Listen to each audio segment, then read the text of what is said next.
आज social media का ज़माना है और सोशल मीडिया में भारी भरकम जो उत्पात मचाया जाता है, तो उस प्रोग्राम में जहाँ पर देवकीनंदन खत्री भी थे, उसमें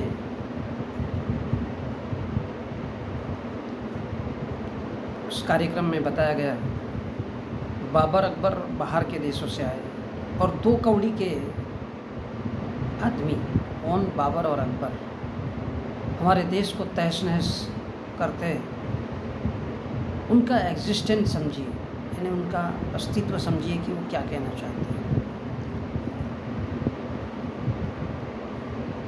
तो किसी ने सवाल कर दिया कि क्या है, तो बोले हम हिंदू 4 वर्गों में बांटे गए हैं।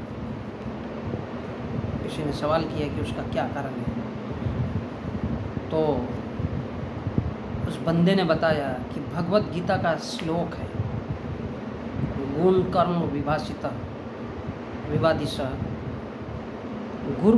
गुण और कर्म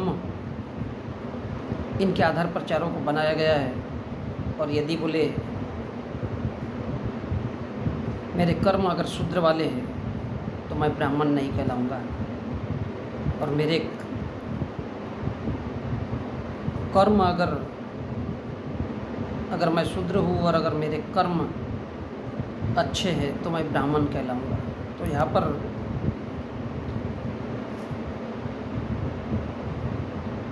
सोचने लायक बात यह है कि क्या इस देश के शूद्र को ब्राह्मण, अब इस देश में राष्ट्रपति रामनाथ कोविंद भी रह चुके हैं, इस देश के राष्ट्रपति, क्या उन्हें जनेऊ पहना करके ब्राह्मण बनाया जा सकता था? तो फिर उन्हें मंदिर में जाने क्यों नहीं दिया?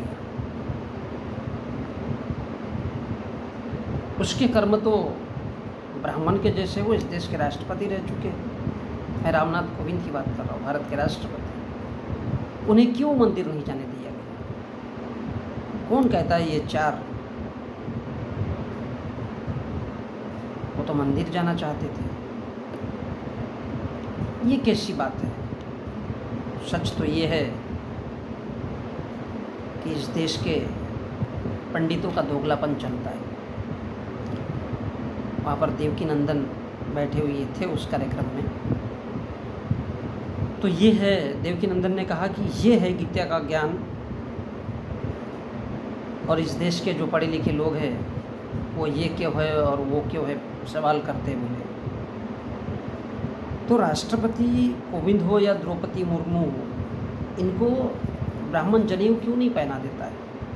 कम से कम ये तो शूद्र है और इनके कर्म तो इस देश के उच्च पदों पर है, सर्वोच्च पदों पर है। इन्हें क्यों ब्राह्मण के रूप में स्वीकार नहीं किया जाता? इनको क्यों मंदिरों में प्रवेश पर रोक लगा दी जाती है? यदि कहा जाता है कि गुण कर्म विवादिश,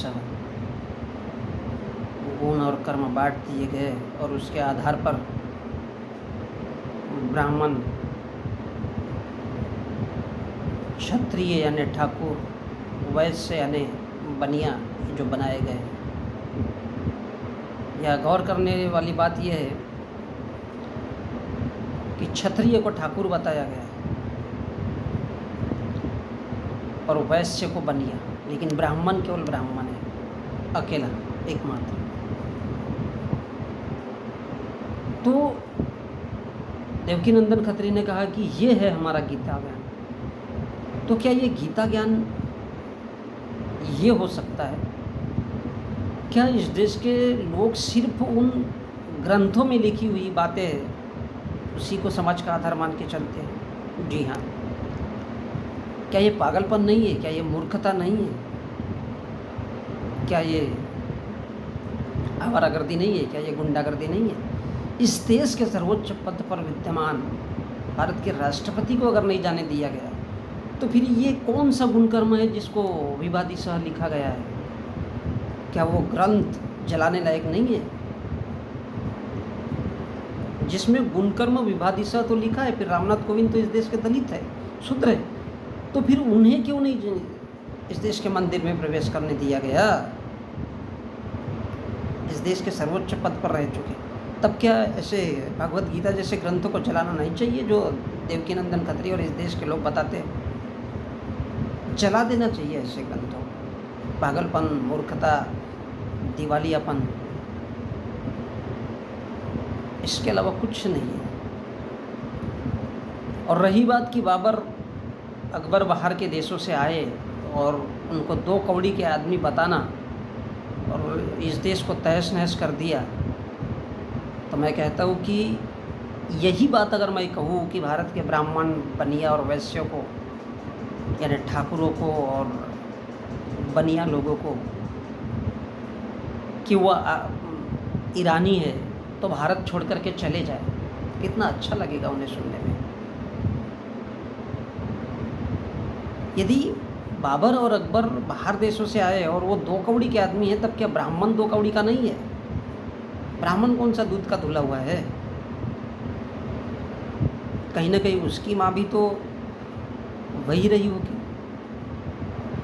उन ब्राह्मणों की, जहाँ से वो पैदा होता है। इसलिए मैं बार बार कहता हूँ कि क्या वास्तव में ब्राह्मणों की स्त्रियों की वेजिना, क्या मरियाना ट्रेंच है, जहाँ से केवल ब्राह्मण जो बोल सकता है वही बोल दिया और अपनी शिक्षा इस देश के लोगों को हिंदू बनाने के लिए दे दिया। बाबर अकबर बाहर से आए देश 2 कौड़ी के आदमी, यदि वो 2 कौड़ी के हैं तो फिर इस देश के ब्राह्मण क्या है? उनसे भी गए गुजरे हैं, वो भी तो विदेशी है। ब्राह्मण विदेशी है, ठाकुर विदेशी है, बनिया विदेशी है, तब तो उनको भी ये देश छोड़ देना चाहिए, ईरान चले जाना चाहिए अपने देश में वापस। ईरान का जिक्र इसलिए क्योंकि जवाहरलाल नेहरू ने डिस्कवरी ऑफ इंडिया में लिखा है कि भारत के ब्राह्मण ईरानी हैं।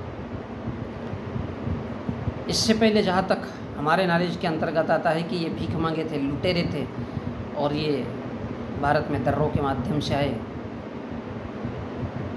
सलीलुक और संप्रति के साम्राज्य में जब भारत बौद्धकालीन देश था, तब ब्राह्मण भारत में आए और भरद्रथ की हत्या करके पुष्यमित्र सूर्य ने इस देश पर कब्जा किया। तो क्या हिंदुओं को भी इस दशा में बांट दिया गया है 4 वर्णों में? वो कहता है कि हिंदुओं को 4 वर्णों में बांट दिया गया है। तो ये कौन सा भगवत गीता है? और इस देश के साधु संतों के पास मुझे नहीं लगता कि कौड़ी भरे का सच में दिमाग है। वो केवल ग्रंथों के अलावा कुछ बात ही नहीं करना चाहते। उनके पास अलग से कुछ प्रमाण नहीं है, कुछ नहीं है। जो ग्रंथों में लिख दिया उन्होंने सच मान लिया। और मैं बार बार कहता हूँ कि ग्रंथ हो या किताब हो, उसमें लिखी हुई बात कभी भी सच नहीं हो सकती। वो इंसान होने की निशानी नहीं है, पागलपन के अलावा कुछ नहीं है। इसका अर्थ ये है कि अगर भगवत गीता का उपदेश ये है कि गुण कर्म विभादिशः, गुण और कर्म के आधार पर उनको बांट दिया जाता है, तब तो ये किसी जानवर के लिए लिखा हुआ ग्रंथ है। और मैं समझता हूँ ये मानव जीवन के लिए कोई अर्थ का नहीं है। ऐसे ग्रंथ को जला देना चाहिए, कोई फ़ायदा ही नहीं है उसको लोगों का पढ़ाने का। ये तो इस देश के लोगों को जानवर बनाने के अलावा और कुछ भी नहीं समझ में आता है। भारत बुद्ध का देश है, फिर उसमें बुद्ध की बात क्यों नहीं होती?